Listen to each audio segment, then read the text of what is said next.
Hi all, Renee here. Today I am here with something really fun. I am part of a channel hop called Twisted Sisters, and it's a bunch of close to my heart consultants who got together, and we were given a challenge to use something in a twisted way, meaning use it in a way that it wasn't originally intended.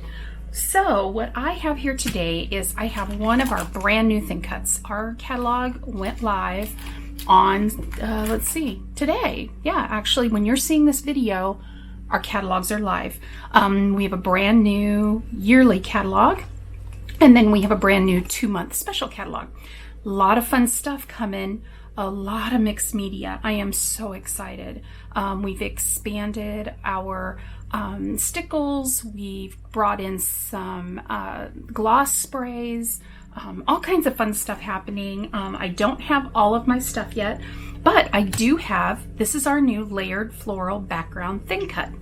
And the way that this is meant to be used is, and I will throw a picture up to show you the original intention of this die. It's a 3-piece die. There are these 3 dies. You cut them depending on how you want to do them. I've seen people using them all in white to make a beautiful wedding card, which I will probably try. You can do them in 3 different colors and then layer the colors. And then here is just a graphic representation of what it looks like when it's layered. But when I saw these, I thought, I wonder how these would work if you cut them out of stencil film, which we sell stencil film, and then use them as a stencil with, ta-da, our new line we're carrying are the Ranger Tim Holtz Distressed Oxide Inks. I am so excited. I love these. I've used these for quite a while. And I find them just so incredibly fun because unlike the regular distress inks, these can lay on top of each other, so you don't get a lot of that mixing and other things like that. And then the other thing you can do is you can spray them with water. This is just a distress sprayer. We don't sell these, but you can pick these up at Hobby Lobby or wherever you get your distress oxide or your Tim Holtz, scrapbooking, that kind of stuff. Or you can just use water, just put it in a little bowl and flick it onto the paper, and it gives you this really cool design. So what I thought I would do today is just turn on my camera and just start creating and see what I come up with. If I end up making some cards out of them, awesome. If it turns out that I'm just making a bunch of backgrounds that I can use later, that's cool too. Don't feel like when you sit down to make something you have to make it start to finish. That you don't have to do that. So let me show you real quick what the dies look like. It's a 3-piece die, and they are large. They are the size of a front of a card.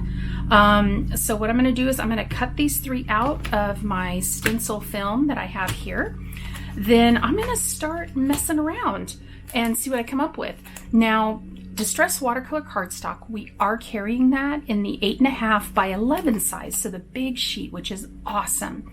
I don't have mine yet, but I did have some, just the 4.25 by 5.5, just laying around in my stash here. So I'm going to go ahead and grab that and use it, but just know that we do have the larger size, so you can make larger projects. You can do 8.5 by 11 art journaling, all kinds of fun stuff you can do with the larger pieces of cardstock. You can make big multimedia pieces and then cut them down. Just so much fun. So I'm going to use these pre-cut pieces already that I already have. And then I also just have, these are just makeup brushes that I got off Amazon. The name of mine are, oh, I'm probably going to say it wrong.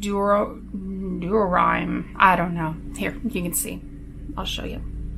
Let's see if I can get it so that you can actually see it.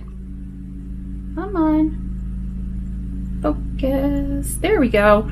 So these are the ones that I bought on Amazon. Now, I bought these a couple years ago. But really, any kind of whatever your favorite blending tool is. We also carry the blending tools. I'm not even sure where my blending tools are. That's probably why I'm not using them, because I don't know what I did with them. Yeah, I'm looking around in all of my stash here and I'm not seeing them. But we do also carry some blending tools, and feel free to use those. Feel free to use whatever you have.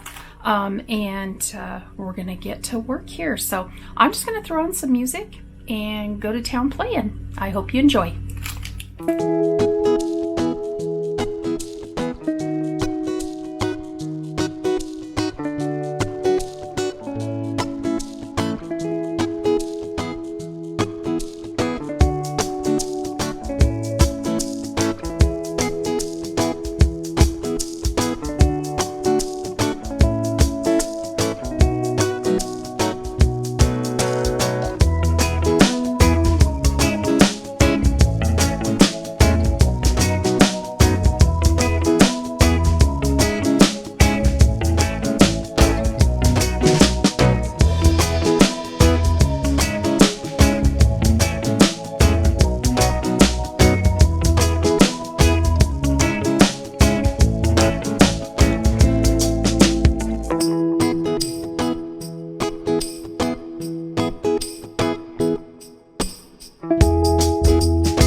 Okay, I think this turned out really great. I loved using these thin cuts as a stencil.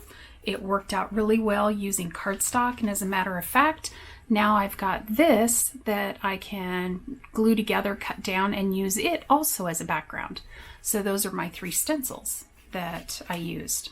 So that's really fun. So the first one, give you another close-up look at the first one, and this one was done with picked raspberry, chipped sapphire, and pumice stone.